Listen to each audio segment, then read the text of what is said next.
Hi hello welcome to Tamil movie reviews. இன்றைக்கி நம்ம எந்த படத்தை பற்றி பார்க்க போகிறோன்னா,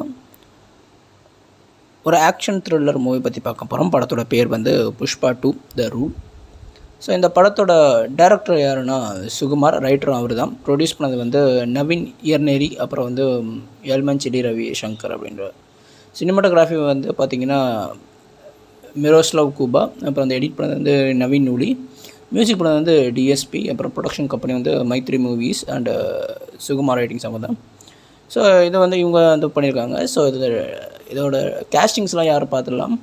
அல்லு அர்ஜுன் வந்து புஷ்பராஜாவும், ஃபஹத் ஃபாசில் வந்து எஸ்பி பன்வார் சிங்காகவும், அப்புறம் வந்து ராஷ்மிகா மந்தனா வந்து ஸ்ரீவள்ளி, அதாவது புஷ்பராஜோட ஒய்ஃபாகவும், அப்புறம் ஸ்ரீதேஜ் வந்து புஷ்பாவோட செகண்டு, அதாவது கடைசி அந்த பாதி மொட்டை அடிச்சுட்டு ஒருத்தவர் வழியாக அவனை மாதிரி அது. அப்புறம் அனுஷ்யா பரத்வாஜ் வந்து பார்த்திங்கன்னா யார் சுனிலோட ஒய்ஃபாகவும், ஜெகதீஷ் பிரதாப் வந்து கேசவாகவும், டிவி வந்து நியூஸ் ரிப்போர்ட்டரும், ஜெகதீஷ் பாபு வந்து சென்ட்ரல் மினிஸ்டராகவும், தனஞ்சய் வந்து ஜாலி ரெட்டியாகவும், அதே மாதிரி கௌஷிக் மஹத்தா, அப்புறம் வந்து தயானந்த் ரெட்டி முனிரத்னமாகவும், அப்புறம் மைமன் கோபி சென்னை முருகனாகவும், கல்பலதா வந்து பார்வதம்மாவும், அப்புறம் பார்வதம்மாவும், அப்புறம் சௌரப் சச்சன் ஹமீதாவும், அப்புறம் சுனில் வந்து மங்களம் ஸ்ரீனுவாவும், ராவோ ரமேஷ் வந்து எம்பி பூமி ரெட்டியாகவும், அப்புறம் சத்யா வந்து ஜப்பானீஸ் டிரான்ஸ்லேட்டராகவும், அப்புறம் பிரம்மாஜி வந்து சப் இன்ஸ்பெக்டர், அப்புறம் இன்னும் நிறைய பேர் இந்த படத்தில் நடிச்சிருக்காங்க. முக்கியமாக வந்து ஆடுகளம் நரேன் வந்து சிஎம் கேரக்டரும், அஜய் வந்து புஷ்பாவோட அண்ணன் கேரக்டர் வந்து நடிச்சிருக்காங்க. ஸோ இத்தனை பேர் இந்த படத்தில் வந்து நடிச்சிருக்காங்க.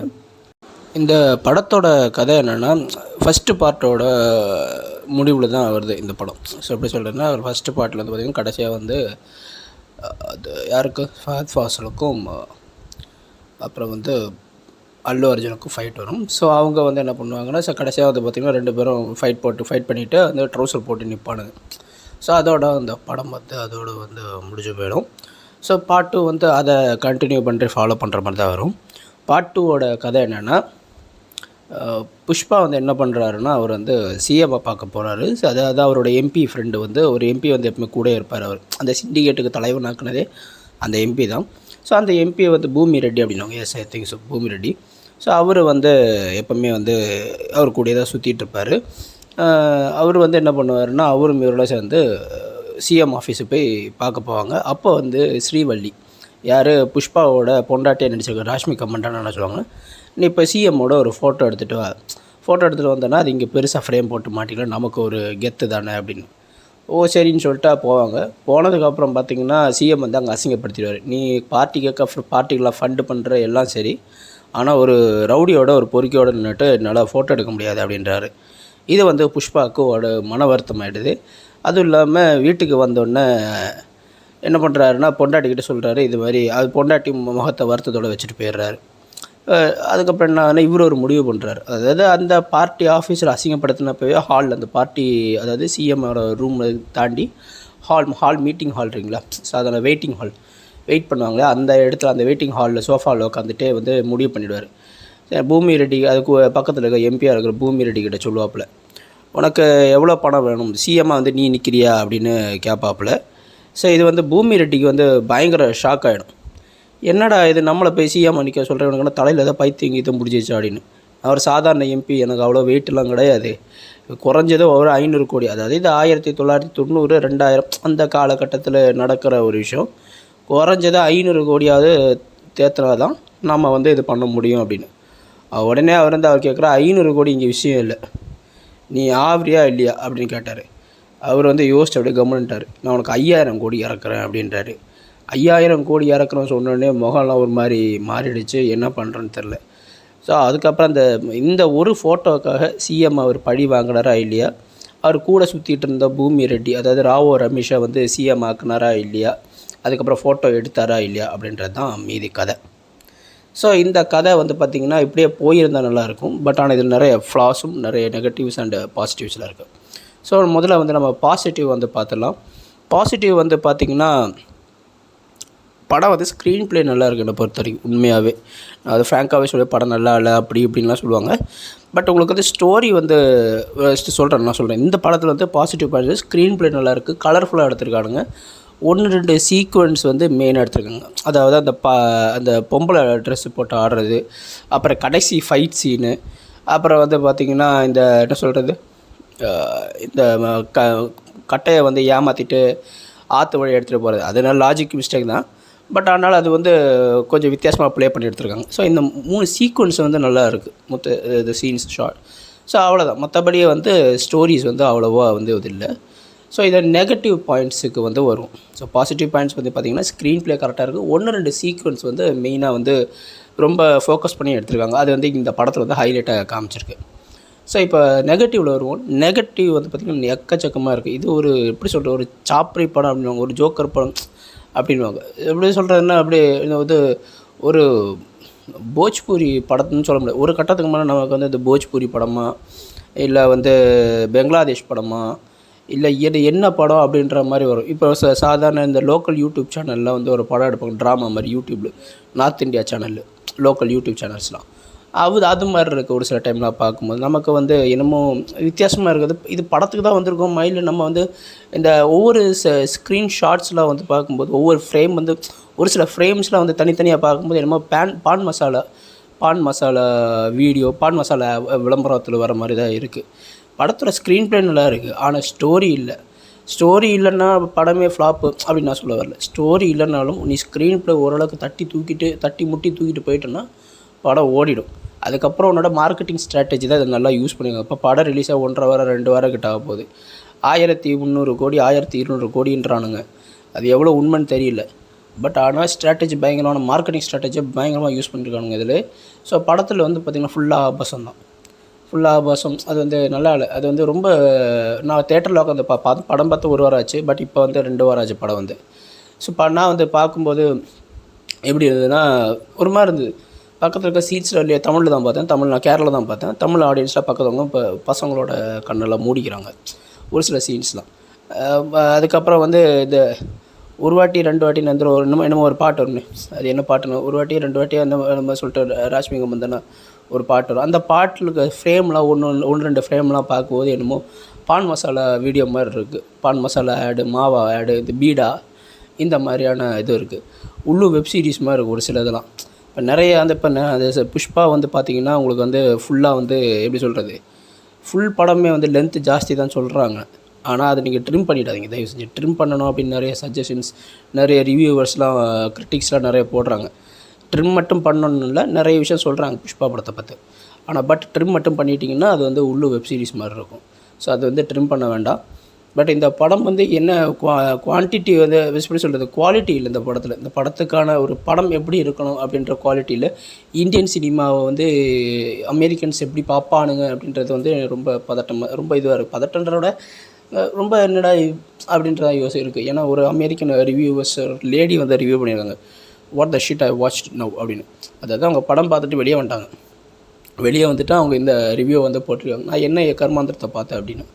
ஸோ நிறைய பேரோட மென்டாலிட்டி அப்படி தான் இருக்குது. ஈவன் தோ வந்து கங்குவா படம் வந்து பார்த்திங்கன்னா உங்களுக்கு வந்து கண்டிப்பாக வந்து ஒரு 500 கோடியாவது அடிக்க வேண்டிய படம். 1000 கோடிலாம் வந்து அடிச்சிருக்காது, அது கன்ஃபார்ம். ஏன்னா நல்லாவே தெரியும் சூர்யாவோட மார்க்கெட் அவ்வளோவா, அவரோட மார்க்கெட் இன்னும் ஆகலை. ஸோ இந்த கடந்த 10 வருஷமாக சிங்கம் 2க்கு அப்புறம் ரொம்ப வீழ்ச்சியை தான் சந்திச்சார். ஸோ அயன் மாதிரி படங்கள்லாம் நடித்து, அப்புறம் வாரணம் ஆயிரம் இந்த மாதிரி படங்கள்லாம் நடித்து அவர் வந்து திடீர்னு இப்படி ஒரு வீழ்ச்சி வந்து ரொம்ப கொடூரமானது தான். ஸோ அவருக்கு வந்து ஒரு குறைஞ்சது ஒரு சூர்யாவோட முதல் 500 படம் அடித்த படம் அப்படின்ற கங்குவா வந்துடும். ஸ்டோரி நல்லாயிருக்கு, ஸ்க்ரீன் ப்ளே நல்லா இல்லை. ஸோ ஒரு ஸ்க்ரீன் ப்ளே எவ்வளோ முக்கியன்ற பார்த்துக்கோங்க. இதில் புஷ்பாவில் ஸ்டோரியே இல்லை. ஃபஸ்ட்டு சீனே வந்து பார்த்திங்கன்னா ஒரு ஜப்பானில் வந்து ஒரு கண்டெய்னருக்குள்ளே போவார். கண்டெய்னரில் திறந்து பார்த்தாங்க, ஜப்பானில் ஒரு டானில் வந்து ஜப்பான் ஹார்பரில் வச்சு ஒரு கண்டெய்னரில் திறந்து பார்க்கும்போது அல்லு அர்ஜுன் வந்து அவ்வளோ பெரிய இதுலேருந்து குதிப்பாப்பில் தலைகீழ தொங்க விட்ருவாங்க. பெருசாக தொங்க விட்டு அங்கேருந்து குதித்து கீழே வந்துட்டு கண்டெய்னரில் வந்து வெளியே வந்து குதித்து அந்த மாதிரி இப்போ டைலாக் பேசுவார். நீ என்கிட்ட காசு வாங்க தான் நான் உங்ககிட்ட இந்த காசு வாங்க தான் வந்திருக்கேன், நீ என்கிட்ட காசு வாங்காமல் ரொம்ப நாளாக இழுத்தடிச்சிட்ருக்க அப்படின்னு. அவர் ஜப்பானில் பேசுவார். பார்த்தா எப்படி ஜப்பானீஸ் மொழி வந்து 30 நாளில் கற்றுக்கணும் அப்படின்ற ஒரு புத்தகத்தை வேறு கையில் வச்சுருக்காரு. எனக்கு என்ன புரியலன்னா, இந்த கண்டெய்னரில் 40 நாளாக வந்திருக்கார், 40 நாளாக ஒருத்தர் வந்திருக்காரான்னு. அவர் வந்தது மட்டும் இல்லாமல் அவ்வளோ பெரிய ஹைட்லேருந்து க்ரேனில் தொங்க விட்டு தலைகீழ தொங்க விட்டு அங்கேருந்து குதித்து வந்து ஃபைட் பண்ணுறாரு. 1. 2வது விஷயம் வந்து 40 நாள் அந்த கண்டெய்னரே இருட்டாக தான் இருக்கும். அதில் என்ன நீ வந்து எந்த வெளிச்சத்தில் நீ படிச்சிருப்ப, எனக்கு அது புரியல. 3வது விஷயம் வந்து பார்த்திங்கன்னா டாய்லெட்டு போகாமல் மூத்திரம் போகாமல் எப்படி ஏதாவது இருந்தாலும் எனக்கு ஒன்றும் புரியல. ரொம்ப கொடூரம். இந்த ஃபஸ்ட்டு சீன் பார்க்கும்போதே என்னடா இது, சும்மா அது கனவு மாதிரி தான் காட்டுறானுங்க. பட் ஆனால் அது ரொம்ப மிஸ்லாஜிக்காக இருக்குது. லாஜிக்கே இல்லை. அந்த கனவாக இருந்தாலும் ஒரு லாஜிக் வேணும். சரி, இப்போ படம் வந்து பார்த்திங்கன்னா அது அப்படியே வந்து எப்படி சொல்கிறது, அந்த ஃபோட்டோ இஷ்யூக்காக மட்டுமே அப்படியே போயிருந்தால் கூட பரவாயில்ல. ஃபேமிலி சென்டிமெண்ட்டு அது இதுன்னு எக்ஸ்ட்ரா மசாலாலாம் போட்டு அப்புறம் தான் படம் எடுத்துருங்க. என்னை பொறுத்த வரைக்கும் வந்து பார்த்திங்கன்னா இப்போ வந்து தியேட்டரில் ரிலீஸ் ஆனதுனால எல்லோரும் பாராட்டிகிட்டு இருக்காங்க. நிறைய பேர் பாராட்டுறாங்க. ஈவன் தமிழ் ஆடியன்ஸே பாராட்டுறாங்க. எனக்கு ஒன்றும் புரியல என்ன தான் நடக்குது. கடைசி விவசாயி படம் பார்க்க யாருக்கும் துப்பு இல்லை. ஜோக்கர்ன்ற படம் பார்க்க துப்பு இல்லை. அதுக்கப்புறம் வந்து பார்த்திங்கன்னா நிறைய படம்லாம் வருது, நல்ல படங்கள்லாம். மெய்யழகன் படம் கூட நல்லா இல்லை அப்படின்னாங்க. இதெல்லாம் இந்த படத்தையெல்லாம் விட கங்குவாவே பெட்டர் தான் புஷ்பாவோட. கங்குவாவை அவ்வளோ கிண்டல் பண்ணானுங்க. ஆனால் இந்த படத்தையும் வந்து நல்லா புஷ்பா படத்தை ஆக ஓகன்றானுங்க. புரியல என்ன மாதிரியான மென்டாலிட்டியில் இருக்கீங்கன்னு. கேரளா மூவிஸும் மலையாள மூவிஸ்லாம் பார்த்துட்டு இந்த மாதிரி ஒரு படம் நம்ம ஊரில் எடுக்க மாட்டேன்னாங்க. எடுத்தால் மட்டும் போய் அப்படியே பார்த்து கிழிச்சிடுற மாதிரி அப்படியே ஆடியன்ஸில் இருக்காங்க. இப்போ ஒரு படம் ஒன்று வந்தது, என்னது, ஐயோ, ஒரு கூத்துப்பட்டறையில் வச்சு ஒரு படம் ஒன்று இப்போ வந்தது. ஸோ ஜமா, அந்த படத்தை யாரும் பார்க்கல. கடைசி விவசாயி நிறைய பேர் பார்க்கவே இல்லை இன்னும். அது இன்னும் கொடூரம். இந்த படத்தில் அப்படி புஷ்பாவில் அப்படி என்ன தான் இருக்குன்னு தெரில. KGF 2 கூட கிரிஞ்சு தான், ஆனால் அது கூட ஒரு கதை இருந்தது. ஸ்க்ரீன் ப்ளேவும் கதையும் சூப்பராக இருந்து, பிஜிஎம்மும் பயங்கரமாக இருக்குது. இதில் பிஜிஎம்லாம் கேவலமாக இருக்குது. படம்லாம் ஸ்க்ரீன் ப்ளே மட்டுமே தான். அடுத்தடுத்து நம்மளை யோசிக்க விட மாட்டேன்றானுங்க. அதில் தான் ஜெயிச்சுட்டானுங்க. சத்தியமாக படம் நல்லாவே இல்லை. என்னமோ பைத்தியம் பிடிச்ச பீகாரி ரோட்டில் இருந்து ஆடுற மாதிரி தான், ரோட்டில் இறங்கி ஆடுற மாதிரி தான் இருக்குது. சத்தியமாக நல்லா இல்லை. பைத்தியம் பிடிச்ச பீகாரி ரோட்டில் இறங்கி ஆடுற மாதிரி இருக்குது. நல்லா இல்லை படம். சுத்தமாக குவாலிட்டி இல்லை. அது ஒரு இந்தியன் சினிமா இண்டஸ்ட்ரியோட குவாலிட்டி வந்து மிஸ் ஆகிடுச்சு. என்னை பொறுத்த வரைக்கும் வந்து பார்த்திங்கன்னா எப்படியோ தப்பிச்சிட்டாங்க. OTTயில் வரும்போது தான் போட்டு அடி நடிப்பானுங்க. சின்ன பசங்களை கொண்டு போவேன்னா ராஷ்மிகா மந்தனா வந்து ஒரு சாரீ கட்டிட்டு தான் வரும். ஆனால் சாரீ கட்டிட்டு வந்தால் கூட ஒரு பொண்ணை எவ்வளோ அசிங்கமாக காட்டலான்றதே இந்த டேரக்டர்கிட்ட நம்ம கற்றுக்கணும். படம் என்னை பொறுத்த வரைக்கும் நல்லாவே இல்லை. ஒரு ஸ்டோரி இல்லை, பேசிக்காக ஸ்டோரி இல்லை.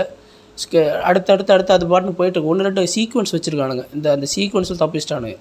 இந்த என்னது சொல்கிறது, அந்த இப்போ சாரீ போட்டு ஆடுறது, கடைசி கிளைமேக்ஸு, அதுக்கப்புறம் முன்னாடியே 1-2 விஷயம்.